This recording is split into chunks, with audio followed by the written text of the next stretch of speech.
Buenos días. Buenos días para todos. Eh, Soy el licenciado Andrés Nieman de la Secretaría Nacional para la lucha contra el lavado de activos y el financiamiento del terrorismo. Les doy la bienvenida. Primero quiero este, asegurarme a ver si me están recibiendo de forma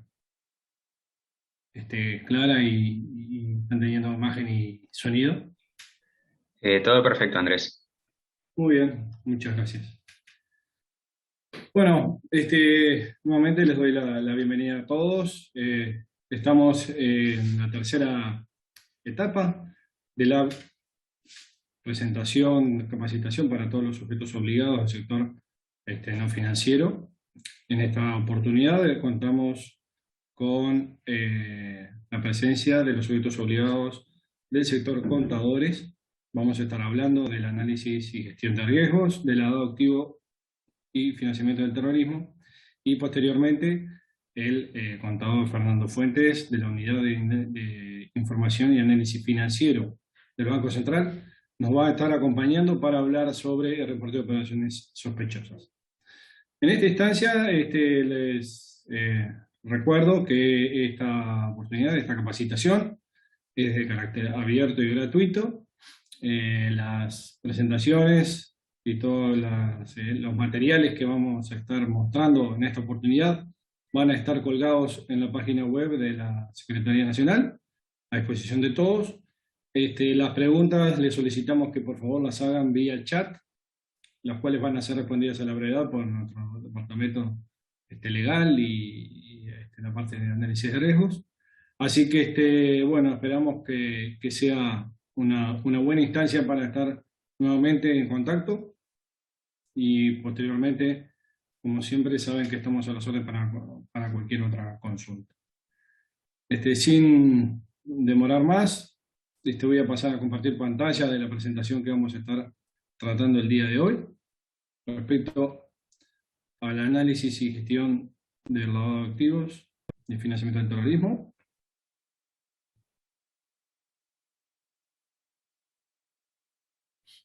A ver si la ven ahí con... ¿Se la ven bien? ¿Pone? Sí, Andrés, se ve bien. Perfecto. Bueno, muy bien. Vamos a pasar a la agenda de los temas que vamos a tratar. En el día de hoy vamos a tratar la legislación aplicable en cuanto al análisis y gestión de riesgos. Allí vamos a hablar de los principales artículos de la Ley 19.574 y del Decreto 379 del año 2019 respecto a la evaluación de riesgos, respecto a las medidas que tenemos que tomar en el marco del cumplimiento de la prevención de los activos y financiamiento del terrorismo. Después, en el número 2, pasaremos a la definición y administración de riesgos. A ver qué hablamos cuando hablamos de riesgos, qué es lo que nosotros tenemos que tener presentes cuando vamos a definirlos, cuando vamos a ponderarlos, cuando vamos a tratarlos. Vamos a hablar también de cuáles son las principales amenazas, vulnerabilidades y impactos a los cuales se ve enfrentado el sector de contadores. Vamos a mostrarles en el punto número 4 algunos de los factores de riesgo del sector a los cuales se ve enfrentado a modo de señales y alertas de lavado de activos. Y en el número 5 vamos a tener una presentación de diversas tipologías que son recopiladas. En este caso son las presentadas por Gafilat de países del Grupo de Acción Financiera de Latinoamérica, las cuales nos van a poder servir de ejemplo y mostrar algún caso práctico, vamos a decir así, de casos de lavado de activos que se han registrado y de financiamiento del terrorismo que se han registrado en anterioridad. Con respecto al punto número 1 de legislación aplicable, destacamos que en el artículo 16 se establecen las medidas de aplicación de debida diligencia. ¿De qué se trata? Se trata que los sujetos obligados tienen que determinar medidas de debida diligencia en función del riesgo del cliente, de la operativa y de la relación de negocio que se tenga con su cliente. En todos los casos, La legislación establece que se debe estar en condiciones de mostrar a las autoridades competentes, en este caso la Secretaría Nacional para la Lucha contra los Lavado de Activos y Financiamiento del Terrorismo, de las medidas aplicadas o adoptadas que tengan el alcance adecuado para tratar los riesgos que se enfrentan.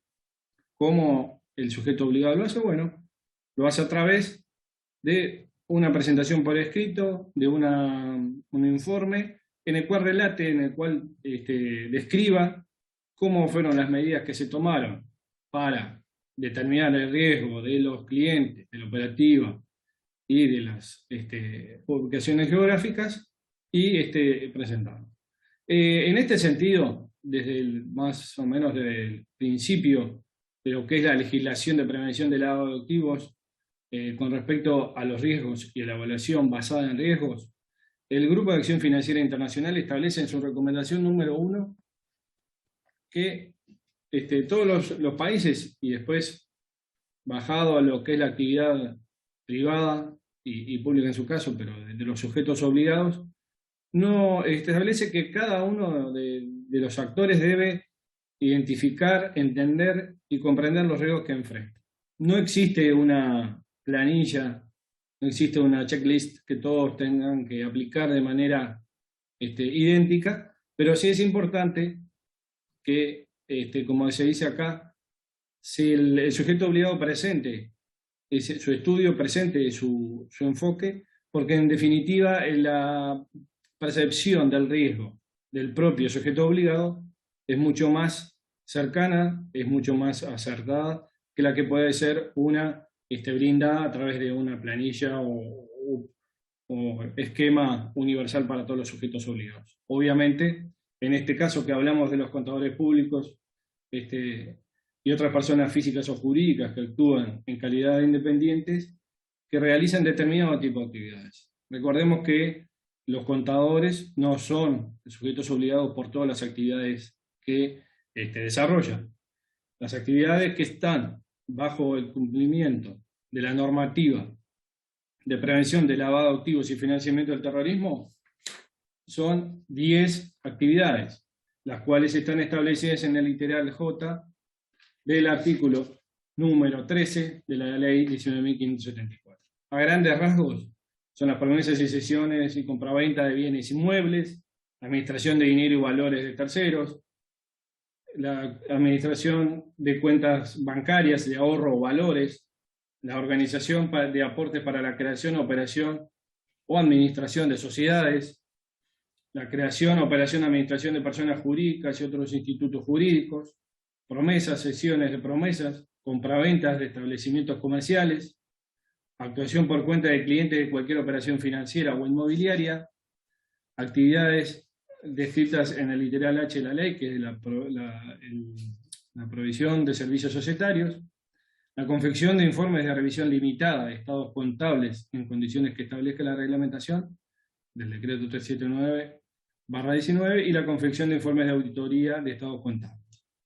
Como vemos, son hipótesis de trabajo que engloban cierta parte de toda la actividad, no toda la actividad del contador. Volviendo a lo que estábamos hablando del artículo 16 de la aplicación de medidas de debida diligencia, las medidas de debida diligencia deben aplicarse a nuevos clientes y a los existentes en función de su importancia relativa y lo que vamos a decir, lo que es el mismo análisis de riesgo. ¿Qué quiere decir? Que obviamente, una vez que nosotros tenemos clientes nuevos y los empezamos a tratar, que ingresan a nuestra cartera de negocios, tienen que estar ya desde el primer contacto con un tratamiento de los riesgos. Recordemos que el principal instrumento de que es la prevención del lavado de activos y el financiamiento del terrorismo es el reporte de operación sospechosa. Y como recordarán, el reporte de operación sospechosa no solo refiere a operaciones realizadas, sino también tentadas. Entonces aquí, esta parte que habla de lo que son nuevos clientes y los existentes, también destaca de lo que es todo tipo de actividad, igual aunque no lleguen a concretar un negocio con nosotros. En el artículo 379, el 18, destacamos los artículos 4, 5 y 10 respecto a lo que es la evaluación de riesgos y el enfoque basado en riesgos. ¿Qué establece el número 4? Que todos los sujetos deberán realizar una evaluación de sus riesgos. ¿Para qué? Como decíamos hace un ratito, identificar, evaluar y tratar esos riesgos del cliente, de la operación y de la procedencia geográfica. Aquí resaltamos nuevamente la posibilidad propia del sujeto obligado para identificar y evaluar esos riesgos de exposición al lavado de activos y financiamiento del terrorismo. Y en el artículo 5, en la administración de riesgo, lo que se establece es la manera en la cual el sujeto obligado, una vez identificado ese riesgo, debe tratarlo y debe administrarlo. A grandes rasgos, ¿cómo podemos decir de qué se trata esta administración de riesgo? Bueno, como decimos, de evaluar los riesgos, de evaluar su impacto y de implementar las medidas de control adecuadas para mitigarlos, de acuerdo a su valor, a su ponderación, y posteriormente de monitorearlos. Y el enfoque, y en el artículo 10 del enfoque basado en riesgos, establece la generalidad en cómo tratar, cómo hacer este ejercicio de la evaluación de riesgos, que a grandes rasgos la conclusión es que a riesgos mayores, medidas ampliadas, a riesgos medios, medidas normales, y a niveles bajos, medidas simplificadas. Ahora vamos a estarlo viendo un poquito más en detalle. Como decíamos en el artículo 5, los puntos más importantes son la elaboración de políticas y procedimientos, como decíamos, para prevenir, detectar y reportar operaciones inusuales o sospechosas, y desarrollar las medidas de implementación y de monitoreo. Lo importante es que acá estamos mostrando lo que es los principales objetivos que es el reporte de operación sospechosa. Recordemos que el reporte de operación sospechosa, en su esencia, que lo va a hablar el contador Fuentes, es un reporte que, de acuerdo al buen saber y entender y a la experiencia de trabajo del sujeto obligado, está frente a una operación que es inusual, de acuerdo a criterios que pueden ser, por ejemplo, diferencias o discrepancias entre el perfil socioeconómico del cliente y la operación que realiza, cuando no es posible claramente determinar cuál es el origen de los fondos, o cuando se dificulta el conocimiento del beneficiario final. Esos son los puntos principales por los cuales el reporte de operación sospechosa se basa, pero ese tema lo voy a dejar para tratar más adelante por parte del contador Fuentes, que es el experto. Y bueno, como le decíamos recién, el artículo 10 del enfoque basado en riesgos se centra en determinar estos riesgos, de ponderarlos de menores a mayores, o sea, en una manera que se pueda contabilizar, que se pueda ponderar más allá de lo teórico, y los riesgos mayores debidas diligencias intensificadas, riesgos normales debidas diligencias normales, y riesgos menores debidas diligencias simplificadas. Vamos, entonces, ¿qué hablamos cuando estamos definiendo y administrando los riesgos? Vamos a, antes de seguir, de destacar y de recordar cuáles son las etapas del lavado. Que es importante recordarlas porque es donde va a estar el sujeto obligado en una u otra etapa enfrentado a esta exposición al riesgo de lavado. Son 3 las etapas del lavado. Las principales son colocación, estratificación e integración. Este es el proceso por el cual el criminal, la organización criminal, lleva sus fondos provenientes de actividades criminales y ilegales al sistema formal. Recordemos que el delito de lavado de activos solo se da cuando hay un delito determinante, el cual está establecido en la ley con respecto a lo que son los 33 delitos determinantes del lavado de activos y de financiamiento del terrorismo y el delito de autolavado. Y una vez que se conforma ese delito precedente, todos los fondos ilegales provenientes de esas actividades se consideran lavado de activos. Cuando están en una o en cualquiera o en todas estas etapas del proceso. El punto número 1 de colocación, ¿de qué trata? De que el lavador, el criminal, introduce sus ganancias en el sistema financiero. Por ejemplo, a través de depósitos en una cuenta bancaria o en inversión en instrumentos financieros. Acá es el primer movimiento desde lo ilegal a lo legal. Después tenemos la segunda etapa, que es la estratificación. ¿Qué busca esta etapa?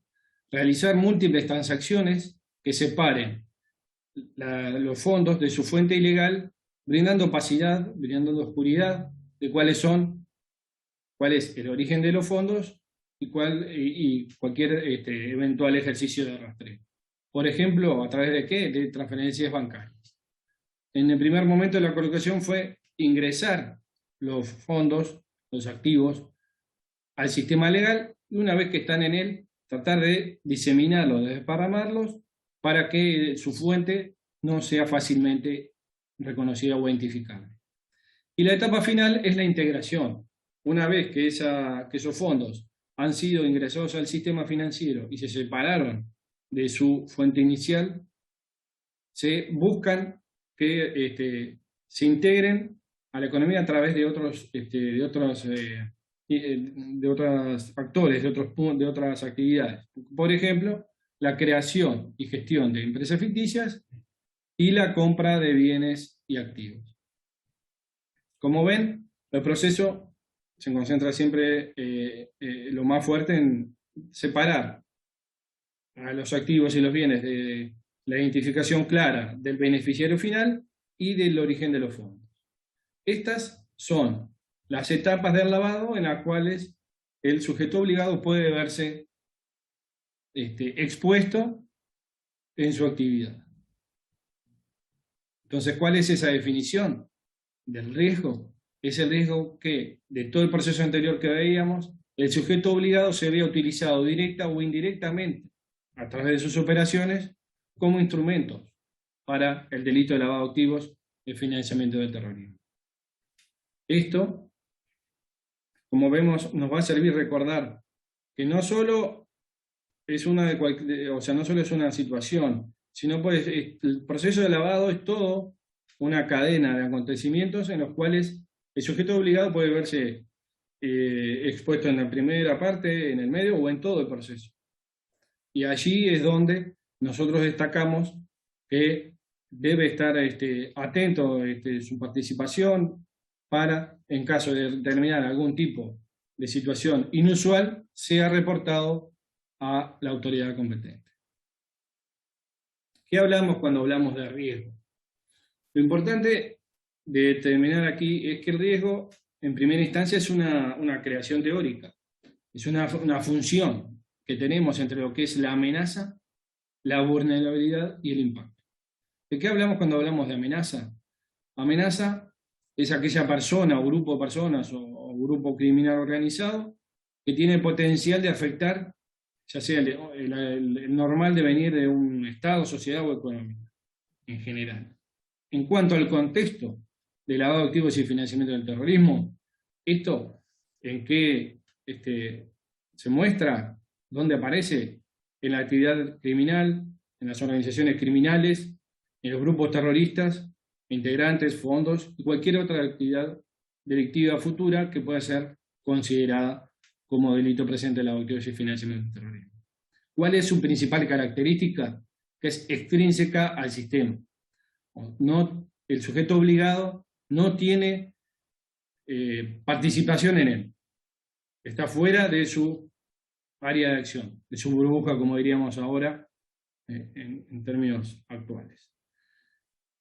¿Cuál es el otro punto? La vulnerabilidad. ¿De qué se trata? La vulnerabilidad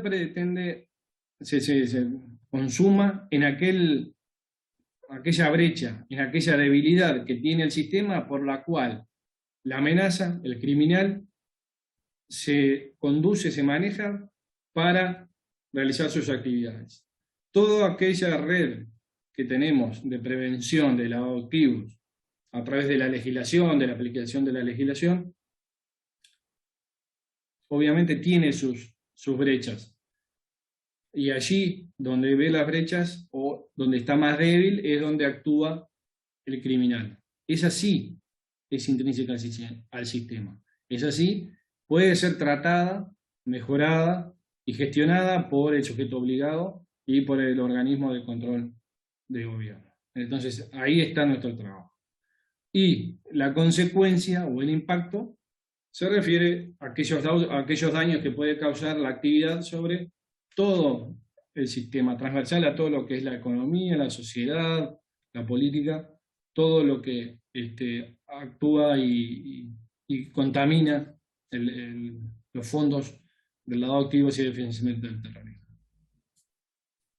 Como vemos, es una función, es algo que no es una función, no es una relación de multiplicación, de resta, de suma, es como todo una fuerza integral que se va moviendo y que genera un concepto de riesgo final, que genera una situación a la cual nosotros debemos tratar y en la que se debe estar apuntado todo el sistema de prevención del lavado de activos y financiamiento del terrorismo.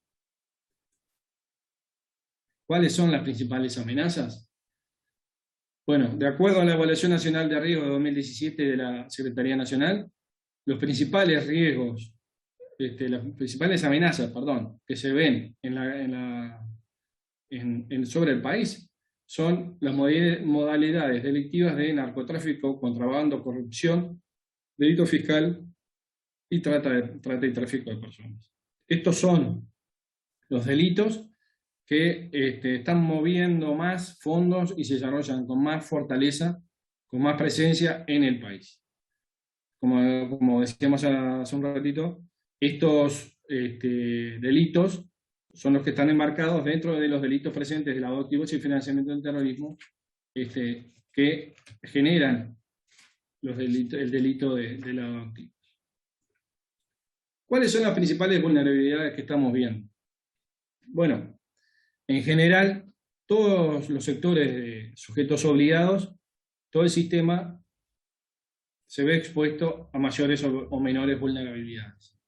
Hoy en día identificamos cuáles son las principales en estas tres. No quiere decir, es una enumeración no taxativa de los principales conceptos que estamos identificando. Uno es la cultura de cumplimiento que se encuentra en una etapa de desarrollo.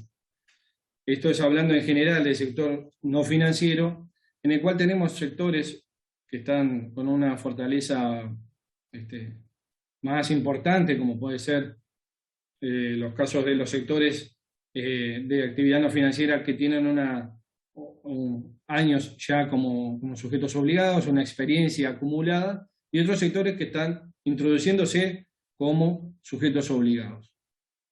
En este caso, el sector de contadores es uno de los sectores de reciente incorporación en la normativa, pero debido a su actividad cercana a las entidades financieras y compraventas de inmuebles y gestión de cuentas y de bienes, tiene una mayor propensión al conocimiento de este tema.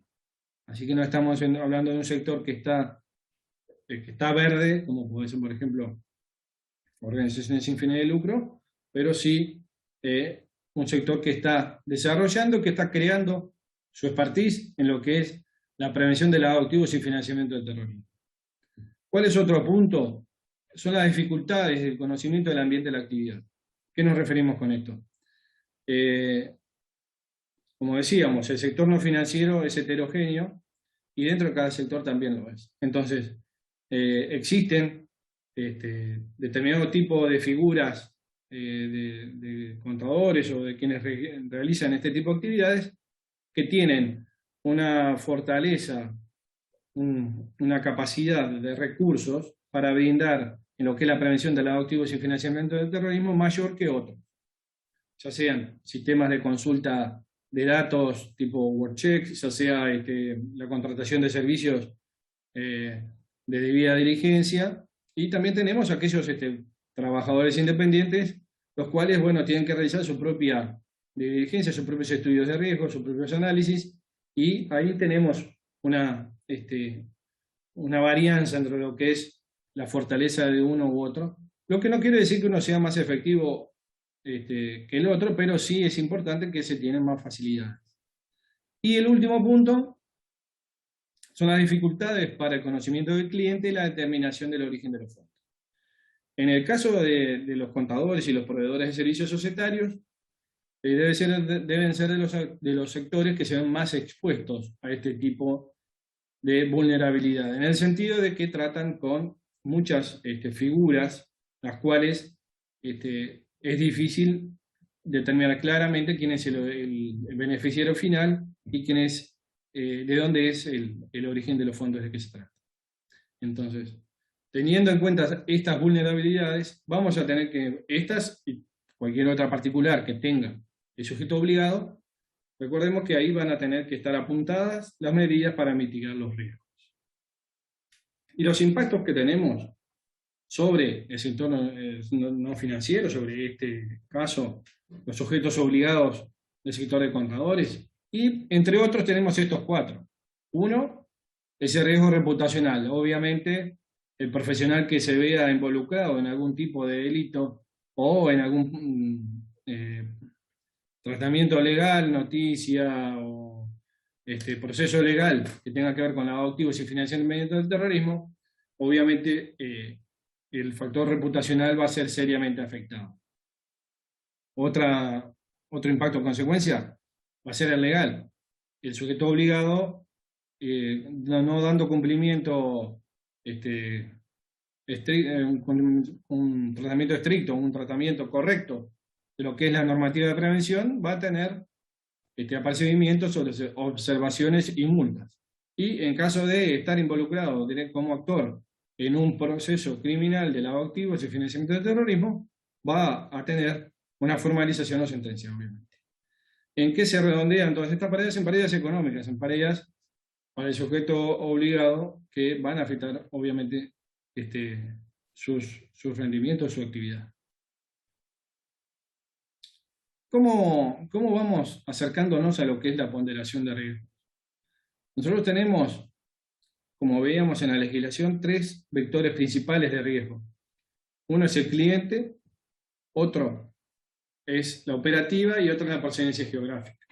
Recordando los dos pilares que son la identificación del beneficiario final y el origen de los fondos, acá vemos que, por ejemplo, este cliente es un cliente que o aparenta o sabemos que tiene actividades de dudosa licitud, conocido por casi todos, una operativa en la cual realiza estratificaciones o que dificultan la actividad, o sea, dificultan el conocimiento del beneficiario final del origen de los fondos, como decíamos, y procede o constituye sociedades en lugares donde la aplicación de la ley de prevención del lavado de activos y financiamiento del terrorismo es más débil, o que viene de zonas donde la actividad de grupos criminales o de grupos terroristas tiene una conocida incidencia mayor de la normal. Este conjunto de perfil del cliente, de perfil de la operativa y de la presencia geográfica hacen esa función que veíamos hoy, que el riesgo sea mayor. Estos tres vectores están con niveles de riesgo alto y su función, su interacción, nos da un riesgo mayor. Por otro lado, si tenemos a un cliente que tiene sus bienes debidamente justificados, vamos a decir, tiene operaciones en las cuales su perfil socioeconómico coinciden con las operaciones que están realizando, que se realizan a través del sistema financiero, de un sistema financiero robusto, de un del país o de un país conocido. Y como decimos, la presencia geográfica de la operación o del actor, persona jurídica o persona física, es de lugares donde la legislación de lavado de activos y financiamiento del terrorismo se realiza de forma robusta, el riesgo de esta función va a ser un riesgo menor. ¿Cómo entonces es el proceso de la gestión, de la administración, perdón, de estos riesgos? Esta primera etapa que acabamos de nombrar, que viene a ser lo que es la identificación, la evaluación y el entendimiento de los riesgos de los clientes, operaciones y presencia geográfica, los ponderamos, les damos valores. Riesgo, X tipo de cliente tiene un riesgo mayor, Y tipo de cliente tiene un riesgo medio, Z tipo de cliente tiene un riesgo menor. Operativas que son del tipo A tiene un riesgo mayor, de un tipo B riesgo medio, tipo C riesgo menor, y las presencias geográficas 1 riesgo mayor, 2 riesgo menor, 3 riesgo medio. O sea, las tenemos que ponderar, nos tenemos que hacer un ranking de los mismos de acuerdo a nuestro conocimiento del sector, nuestro conocimiento del negocio, y eso nos va a llevar a esa ponderación que es necesaria, bajarla de lo que es de lo teórico a lo tratable, a lo matemático. Una vez que lo tenemos eso realizado, se construye la matriz de riesgos. El cliente X con una operativa B de un país A va a ser riesgo alto. Vamos a tomarle, habíamos numerado esos riesgos de los clientes 10, 5 y 1, por ejemplo, y entonces la suma de esos riesgos nos va a dar un riesgo alto, lo ponderamos como alto, como el número, su número de riesgo, su valoración, su valor absoluto va a ser alto. Si es de un cliente Z, de una operativa que tiene que ver con una operación normal y de un país de bajo riesgo, va a tener un riesgo menor. Con esos datos nosotros construimos entonces la matriz de riesgo. La matriz de riesgo, vamos a ver ahora, es la puesta en práctica de una definición visual y clara que determine cuáles son los riesgos mayores y menores. Una vez esos identificados, implementamos las medidas de control y las políticas a llevar adelante. Estas medidas de control tienen que ver con la realización del proceso normal de seguimiento de los riesgos. No es solamente determinar los riesgos y dejarlos establecidos en aquel informe, en aquel manual a presentar a las autoridades, sino también implementar. Y una vez que lo tenemos implementado con las medidas de control y las políticas debidas, se le hace un monitoreo. Es importante destacar que el monitoreo va a estar de acuerdo a las actividades y a los clientes y operaciones que realiza el sujeto obligado. Cuando hablábamos de matriz de riesgos, esta es una posibilidad de realizarlo. O sea, estableciendo los valores de riesgo que teníamos nosotros y la probabilidad de impacto de que se realicen, nosotros vamos a determinar cuáles son los mayores, que vamos a ver, por ejemplo, aquí en esta zona roja, los riesgos medios en amarillo y los riesgos bajos en verde.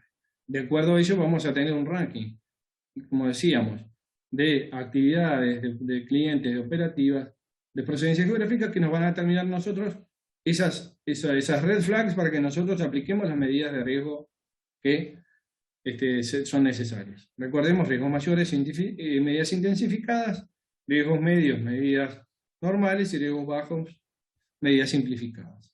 Recordemos que siempre vamos a tener medidas de riesgo, siempre vamos a estar expuestos, pero como para hacer un enfrentamiento eficaz y eficiente de los riesgos, tenemos que aplicar este tipo de relación. Acá podemos ir viendo, de acuerdo a lo que es la legislación y las medidas que tenemos que tomar de debida diligencia, los datos que se van tomando a el cliente de acuerdo a la intensificación del riesgo. O sea, primero los datos básicos, después se va agregando, se van consultando más datos sobre qué realizan, Y en los riesgos mayores llegamos a los datos, estado civil, del cónyuge y concubinos, de su entorno familiar, y la declaración de regularidad fiscal. ¿Cómo lo vamos haciendo? Acá vemos la consulta a listas de Naciones Unidas, lista PEP, todas las medidas de control y de colección de datos que nos van ayudando a realizar esta debida diligencia. Las medidas de implementación y control. Bueno, acá más o menos tenemos un resumen no taxativo, pero que puede ayudar. Las políticas en cuanto a la asignación de tareas de cumplimiento del oficial de cumplimiento, o en el caso del sujeto obligado individual, una determinación de medidas a tomar. Después, por ejemplo, los protocolos de actuación, cómo actuar frente a un cliente nuevo, cómo actuar frente a un cliente conocido, cómo ir en el proceso de conocimiento del cliente, y la selección de clientes, política de selección de clientes que nos digan, este tipo de cliente nos está exponiendo a un riesgo mayor y este tipo de cliente nos está exponiendo a un menor riesgo. Las medidas de control. Podemos implementar controles internos. La organización o el sujeto obligado debe implementar controles en cuanto a cumplimiento de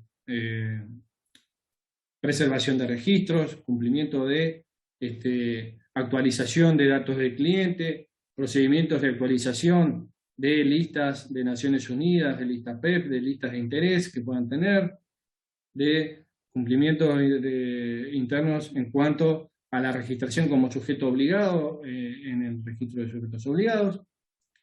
En general, todo el control de cumplimiento de las normas de prevención.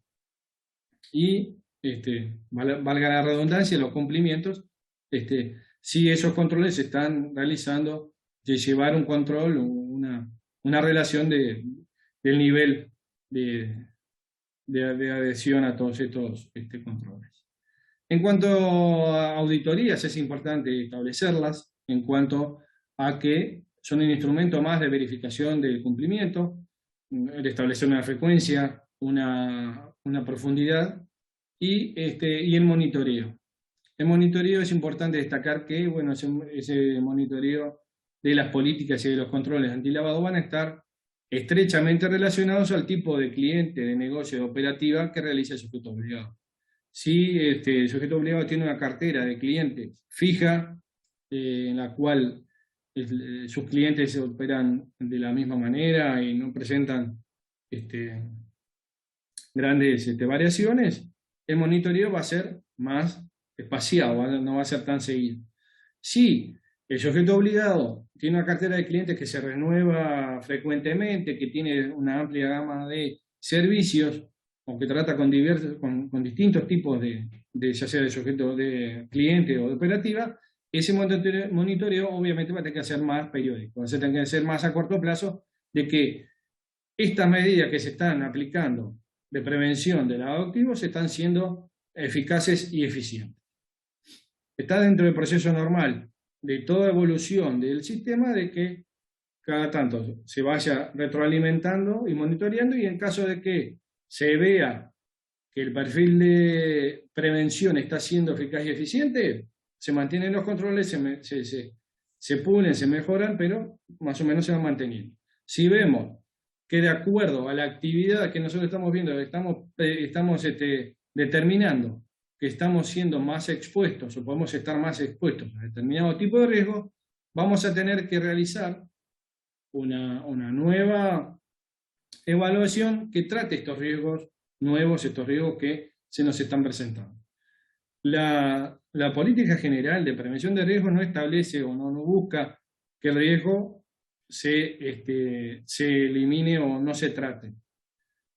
Dentro de los cánones normales de la actividad y lo que es el conocimiento del cliente y las actividades legales, vamos a decir, se trata de que el cliente se mantenga dentro del sistema formal y que se le apliquen las medidas necesarias de prevención, de conocimiento del cliente, de debida diligencia. El concepto que los organismos internacionales de lucha contra el lavado de activos y el financiamiento del terrorismo tratan, que es el de-risking, le dicen, a cuando el sujeto obligado o la empresa abandona al cliente o no lo trata directamente. Entonces, ¿qué pasa? Más allá, la posibilidad de que ese cliente se afiance más en lo que es la economía informal y fuera de todos los controles, aumenta ante el tratamiento directo del sujeto obligado con el cliente. Como decimos, dentro del rango de normalidad de actividades, por más que un cliente tenga riesgo alto, no quiere decir que no se le deba tratar, sino que debe decir que se le deben aplicar todas las medidas de debida diligencia lo más intensificado posible. Obviamente, fuera de cualquier normalidad, se da lugar al reporte de operación sospechosa o, evidentemente, ante un caso claramente de riesgo del autofinanciamiento del terrorismo, no se trata. Pero que siempre el cliente, siempre se trata de que hacer de que esa actividad se encuentre lo más cercana, lo más tapada, lo más enfrentada a lo que son las medidas de prevención y a lo que son las políticas de prevención de lavado de activos. ¿Cómo todas estas medidas van a estar aplicadas de acuerdo al sujeto obligado individual? Como decíamos, cada sujeto obligado va a tener su propia evaluación de riesgo, su propio resultado y su propia delineación de políticas, su propia matriz y su propia delineación de políticas y de medidas de prevención y de monitoreo. ¿Cuáles son los factores de riesgo principales que enfrentan los contadores? Bueno, como decíamos, teníamos los tres vectores, cliente, operativo y geográfico.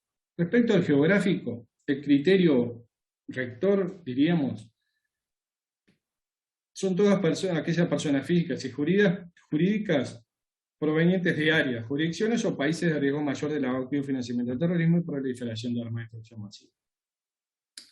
¿De qué hablamos cuando decimos áreas, jurisdicciones y países de mayor riesgo? Hablamos, por ejemplo, de países, áreas o jurisdicciones donde la actividad de grupos terroristas, grupos narcotraficantes, contrabandistas, falsificación, todos los delitos determinantes tienen una amplia actividad, tienen una fuerte actividad. ¿De qué estamos hablando? De aquellos países que no integran el grupo de acción financiera o los grupos regionales tipográficos. De que hablamos también de los países que están en las listas de países no cooperantes de acuerdo a Gafi u otros organismos, como por ejemplo la lista gris, lo que se le dice la lista gris o lista negra de Gafi, la lista de países con mayor actividad terrorista, o países que están con sanciones de organismos internacionales respecto, por ejemplo, a la proliferación de armas de destrucción masiva. Otras áreas geográficas de mayor riesgo son los paraísos fiscales. Por ejemplo, son estos países que las legislaciones de prevención de lavado de activos y financiamiento del terrorismo no presentan una fortaleza adecuada a los términos internacionales. ¿Cuáles son estos países? Bueno, los que están determinados por la lista BONT de la DGI, los países de bajo o nula tributación. Ustedes, si ingresan a nuestra página oficial, en donde están las fuentes de información, ustedes podrán ahí encontrar todas las listas de referencia de colección de información abierta, y ahí va a estar una de ellas, va a ser la lista de países BONT. Con respecto al cliente, ¿cuáles son los principios rectores que nosotros tenemos? Que el mayor riesgo está presente en aquellos clientes los cuales es más difícil determinar su identidad, o en caso de que sea una persona jurídica, quién es el beneficiario final de esa persona jurídica. En ese sentido, entonces, vamos a ver que las personas jurídicas poseen una carga inicial de mayor riesgo que la persona física. Las personas no residentes, de los no residentes, y las personas físicas que tienen calidad de PEP, mayor riesgo inicial absoluto que las personas físicas no PEP. Como ven, seguimos tratando los principios rectores. Aquí las dificultades para identificar el beneficiario final, son las que nos generan mayor riesgo. Entonces, ¿cuáles son algunas de esas hipótesis en las cuales se puede dar este mayor riesgo? Es cuando el cliente no tiene una capacidad económica para realizar una adquisición, o sea, que su perfil socioeconómico no se condice con la operación que está realizando, cuando no actúa en cuenta propia, cuando la persona jurídica no está realizando ninguna actividad y utiliza y hace esta operación, cuando se trata de una organización sin fines de lucro, cuando se trata con fideicomisos, que es una figura en la cual es más difícil llegar a la identificación del titular, cuando aparecen compradores en la última etapa de la operación, o cuando los clientes ofrecen resistencia para dar información. Es importante recordar que estas operativos, estos clientes, no estamos diciendo que sean criminales, que sean personas que estén realizando lavado activo. Lo que estamos diciendo es que este tipo de clientes nos genera una exposición mayor a que seamos utilizados, siendo sujeto obligado, como instrumento directo o indirecto de lavado de activos y financiamiento del terrorismo. El cliente aquí nos presenta un mayor grado de incertidumbre en cuanto a saber quién es y si su actividad es lícita, de dónde provienen sus fondos. Entonces, ese mayor riesgo que le enfrentamos un sistema más robusto de prevención del lavado. Le hacemos una debida diligencia intensificada. Buscamos más datos, le solicitamos más datos, que nos vayan colmando, que nos vayan quitando esas interrogantes que tenemos para llegar a una definición de riesgo que no sea buena, que no sea clara y que la podemos tratar y enfrentar. Si llegamos al proceso de debida diligencia sin llegar a colmar todas estas interrogantes, ahí vamos a estar frente a una inusualidad que no podemos responder y se va a dar lugar al reporte de operación sospechosa. Con respecto a la operativa, ¿cuáles son los principios rectores de lo que es el riesgo? Bueno, aquellas personas físicas o jurídicas que realizan operativas que son difíciles de identificar o ya sea el beneficiario final o el origen de los fondos. Entonces, ¿qué es lo que vemos? O una facturación o sobrefacturación de ventas. Los préstamos que se realizan de forma compleja, toda arquitectura compleja que se realice por parte de una persona física o jurídica que nos brinde opacidad, va a ser de mayor riesgo. Todas aquellas operaciones que se realicen fuera de lo normal van a tener mayor riesgo. Entonces, como decíamos, van a tener que ser tratadas de acuerdo a esos mismos. Ahora, ¿qué vamos a ver entonces? Las tipologías delictuales o diagramas de flujo. ¿Qué son? Son aquellas, son operaciones registradas en terceros países, o en general en todos los países, en los cuales podemos ver casos judiciales cerrados con operaciones de lavado de activos y financiación del terrorismo a través de un esquema visual.